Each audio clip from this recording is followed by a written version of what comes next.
జిల్లాలో 852 మంది స్థానిక సంస్థల ఓటర్లు ఉండగా 849 మంది తమ ఓటు హక్కును వినియోగించుకున్నారు.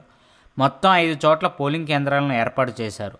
ఈ జిల్లాల్లోనూ ఇరు పార్టీలు క్యాంపులు నిర్వహించడంతో ఏ పార్టీ ఏర్పాటు చేసిన బస్సుల్లో వచ్చి ఆ పార్టీకి చెందిన వారికి ఓటు హక్కు వినియోగించుకున్నారు.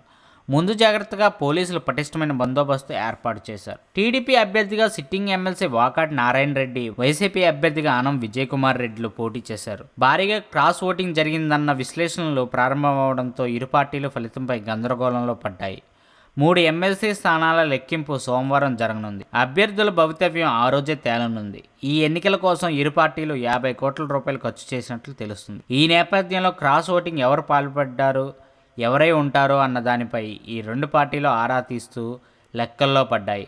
150 ఓట్ల మెజార్టీతో గెలుస్తామని టీడీపీ, 100 ఓట్ల మెజార్టీతో గెలుస్తామని వైసీపీ ధీమాగా ఉంది. ఉదయగిరికి చెందిన ఓబుల్రెడ్డి అనే నేత క్రాస్ ఓటింగ్ వేసినట్లు నిర్ధారణ కావడంతో టీడీపీ ఆయన్ను పార్టీ నుండి సస్పెండ్ చేసింది. అది సంగతి.